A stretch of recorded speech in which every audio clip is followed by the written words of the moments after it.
Global brands look at India's 1.4 billion connected consumers and see the ultimate prize. The feed moves at breakneck speed.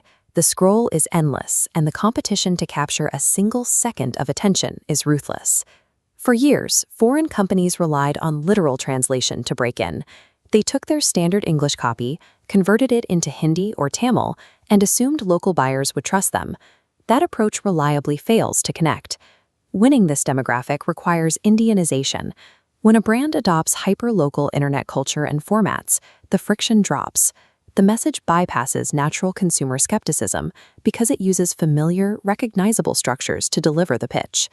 Over the last few years, memes have evolved out of fringe internet forums. They are now the primary vehicle for achieving this cultural integration at massive scale.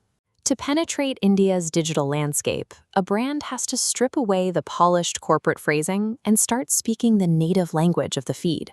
But there is a dangerous illusion attached to meme marketing. Brands often assume that because the content looks casual, the execution is easy and free.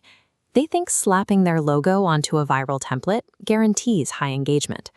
When a corporate account misuses a hyper-specific local format or tries to jump on a trend 2 weeks after it peaks, the audience notices instantly. The resulting cringe actively damages the brand's reputation. Marketers face a rigid trade-off. You either invest intense, exhausting internal effort to hunt fast-moving trends daily, or you spend heavy capital to pay someone else to do it for you. We are going to calculate the objective operational return on investment for India's 3 main meme marketing strategies. Navigating this ecosystem requires you to stop trying to be the funniest account on the internet and start treating your humor as an exercise in strategic resource allocation. The first in-house option is real-time trend surfing, which heavily relies on audio and newsjacking. This requires a massive operational input. You need a dedicated team constantly monitoring real-time events, like CBSE exam results dropping, or tracking viral audio clips. When a format pops, your team has a strict 24 to 48-hour window to script, edit, and deploy the content. Rapid response newsjacking is built for unpredictable events, like a sudden stock market dip or surprise election results. Your brand inserts itself into a conversation the whole country is already having. The trade-off is harsh. You get massive, instant algorithmic prioritization on Reels and Shorts, but the shelf life of your post is 0 after 1 week. It also guarantees high creative burnout for your staff. The second in-house option is evergreen nostalgia. You can think of this as the Bollywood crutch. Instead of chasing daily trends, the input here relies on well-established, universally recognized cinematic templates and classic sound effects. The formatting is already culturally approved. To make a joke about saving money, you deploy classic Kaun Banega Crorepati lines like Kya karenge aap itni dhan rashi ka.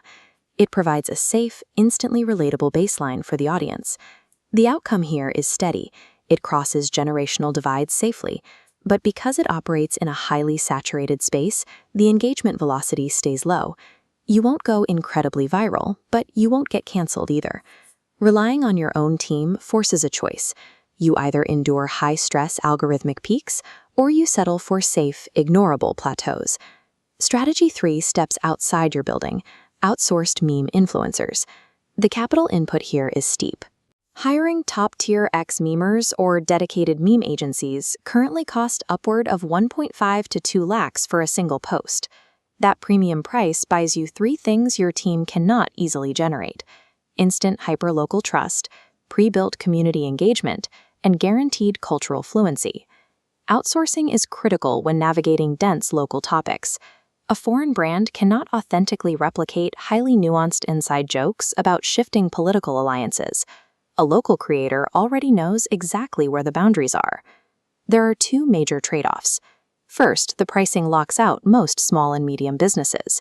Second, to get the benefit of the creator's voice, the brand has to surrender direct control over the messaging tone. Capital can buy you immediate regional authenticity, provided you are willing to relinquish your strict corporate safety guidelines. Let's evaluate these strategies operationally. Trend surfing requires agile effort for high reach, but leaves 0 shelf life. Evergreen nostalgia demands low effort for long shelf life, sacrificing reach. Outsourced influencers deliver high trust, but extract capital and lower brand control. There's no free lunch. You pay your entry fee with extreme operational agility or hard capital. Map your constraints against cultural impact. Agile SMBs fit trend surfing, trading burnout for organic growth. Global brands need meme influencers. Lacking regional context, you must buy cultural fluency. Evergreen nostalgia remains the baseline, low effort for a steady, safe presence. Conquering India's digital economy isn't about mastering every joke. It's about analyzing your capacity and deploying a strategy you can actually sustain.